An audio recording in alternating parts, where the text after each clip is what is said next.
Welcome back, everyone, to Flashback Podcade, the show that dusts off the old memories and sees what treasures we can find.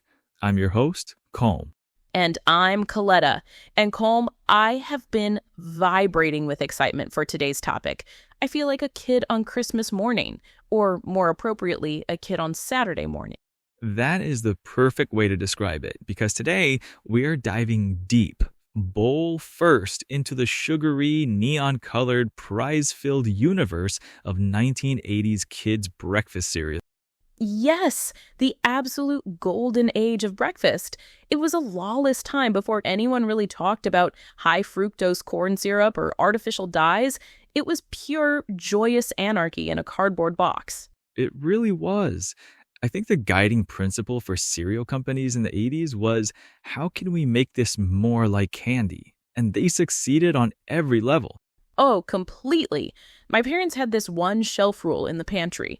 They had their boring adult cereals up high, the oatmeals and the bran flakes. Right, the sensible cereal. Exactly. And then there was the bottom shelf, the kids' shelf, which just radiated this chaotic, colorful energy. And my holy grail, the one I always begged for, was Cap'n Crunch. A classic choice. But let's be honest about Cap'n Crunch. That stuff was delicious, but it would shred the roof of your mouth. It was like eating sweet, delicious gravel. It was a worthy sacrifice. You had to suffer for your art. But the Crunch Berries version, that was transcendent. Those little red and purple balls of flavor just took it to another level. See, for me, the peak of blatant "this is dessert" cereal was Cookie Crisp. There was zero attempt to disguise it. The marketing was literally, you can have cookies for breakfast. Speaking of marketing, we can't talk about 80s breakfast cereals without talking about the commercials. They were more than just ads. They were more like mini 30-second cartoons, little episodes that played between our favorite shows. Oh, yeah, and the mascot, Cookie Crook, was a burglar trying to steal them. The message was clear. This stuff is so good, it's practically illegal. And they didn't even shy away from putting sugar in the name. Think about it. We had Sugar Smacks. They eventually changed it to Honey Smacks, but we all knew. We knew. And Sugar Pops became Corn Pops. They tried to clean up the image, but the sugar rush was the same. But the best part of any of those super sugary cereals was what was left at the end of the bowl. Oh, the cereal milk, the grand prize. Exactly. A magical elixir of milk that had been infused with pure corn syrup and artificial coloring. The milk after a bowl of Frankenberry, it was pink and tasted like strawberry heaven. And Count Chocula milk was like the best chocolate milk you've ever had. Which brings us to the mascots. They weren't just characters on a box, they were celebrities. Total rock stars. Tony the Tiger wasn't just selling Frosted Flakes. He was a life coach. He was teaching kids about sportsmanship and telling them everything was great. He was, and you had these whole storylines in the commercials. Cap'n Crunch and his crew were always on an adventure, battling Jean Lafote or the Soggies. The Soggies. Oh my gosh, I had completely forgotten about the Soggies. Their entire mission was to make your cereal soggy. It was this epic, high-stakes naval drama playing out in 30-second spots. It was. And what about the Trix Rabbit? That poor guy was in a state of perpetual torment. All he wanted was a bowl of that fruity, colorful cereal. Right? The catchphrase was "silly rabbit, tricks are for kids." And I always was like, those kids are bullies. Just give him a spoonful. He's clearly obsessed. They did let him have it once, I think.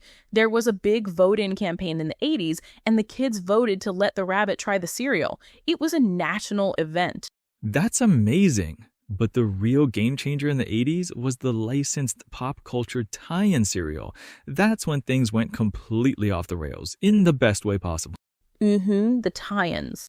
You could start your day with a bowl of Pac-Man cereal. It had crunchy corn Pac-Man shapes and little marshmallow ghosts. Blinky, Pinky, Inky, and Clyde. Oh, I remember that one. And the Smurfberry Crunch, that was my jam. It famously turned your milk blue, which felt like performing a magic trick every morning. Yes, a delicious, slightly alarming magic trick.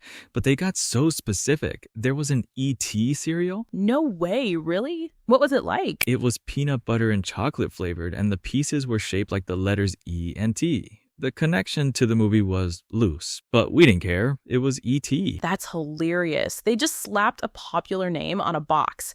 I remember the Ghostbuster cereal. It was fruity with ghost-shaped marshmallows. No connection to proton packs or slime, but it had the logo on the box, so I had to have it. Of course. Did you ever have the Star Wars cereal C-3POs? You mentioned this before we started, and I can barely believe it's real. Tell me everything. It was a honey-sweetened oat cereal, and the pieces were shaped like the number 8, a figure 8. The box said it was for the twin droid team of C-3PO and R2-D2. It was the most wonderfully nerdy justification for a shape I've ever heard. That's incredible. But okay, as amazing as the cereal and the mascots were, we need to talk about the main event, the real reason we begged our parents for that specific box. The prize inside. The prize, that glorious moment when you'd open a brand new box and just plunge your entire arm in, digging through the dusty cereal, searching for that little plastic-wrapped treasure. Oh yeah, there was no patience. You didn't pour bowls until you found it. You were a serial archaeologist on a mission. And if you had siblings, it was a frantic race to see who could get it first. 100%. And the prizes were legendary. The absolute pinnacle for me were the color-changing spoons. The spoons were top-tier technology. You dip it in your cold milk and it would magically change colors. It was mesmerizing. I had a whole collection. Me too. I also loved getting the little PVC figures of the characters, like a little Smurfette or a He-Man figure. They were tiny and cheaply made, but I treasured them. Or the bicycle reflectors. I had a Trix rabbit reflector on my bicycle handlebars for years. It felt like official gear, a status symbol at the playground. Totally a status symbol. Remember the baking soda submarines? You'd get this tiny plastic sub, fill a compartment with baking soda, and it would fizz and dive up and down in the bathtub. Oh my god, the baking soda submarine. A true classic of breakfast cereal-based aquatic engineering. It worked for about 3 minutes before it got waterlogged, but those were the best 3 minutes. And sometimes the prize was on the box itself. Like, you'd have to cut out a record from the cardboard back. Yes, the Archies were famous for that. You'd carefully cut out this flimsy cardboard circle, put it on your record player, and it would play a tinny, scratchy pop song. It felt like you were intercepting a secret broadcast. It's so sad that prizes and boxes aren't really a thing anymore. But you know what's even sadder? The cereals that are just gone. The legends that have been discontinued. The fallen soldiers of the cereal aisle. Pour one out for them. For me, the one I miss the most is the Nintendo cereal. Yes, I was hoping you'd bring that up. It was 2 cereals in one box, 2 bags, side by side. It was revolutionary. On one side, you had the Super Mario Bros. Action cereal, Fruity Mario, Super Mushrooms, and Goombas, and on the other, the Zelda Adventure cereal, berry-flavored links, hearts, and keys. It was the ultimate crossover event. It was the peak of civilization, and we didn't even know it. How could something so perfect be taken from us?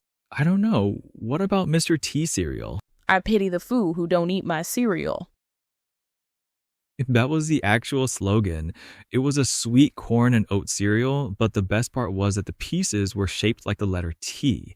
The branding was just flawless. So on brand. I remember a really weird one, Cabbage Patch Kid cereal. Wow, that is a deep cut. I vaguely remember the box. What did it taste like? It was bizarre. It was basically Cheerios, but with these creepy, smiling Cabbage Patch Kid face marshmallows. It was advertised as low sugar, which was probably its death sentence in the 80s. Low sugar? That's blasphemy. It went against everything the decade stood for. No wonder it failed. It was a betrayal of the sugary social contract. Sugary social contract. I love that.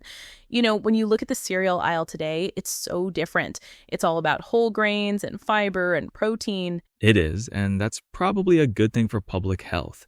But I do miss the sheer, unapologetic fun of the 80s cereal aisle. It was an entertainment center, not a health food store. Exactly. It was about the experience, the crunch, the colors, the characters, the prize. It all came together to create this perfect Saturday morning ritual. Man, this whole conversation has been such a wonderful trip. It's amazing how a simple thing like a box of cereal can hold so many vivid memories. It's pure, concentrated nostalgia. Well, that's about all the time we have for today's journey into the past. What was your go-to 80s cereal?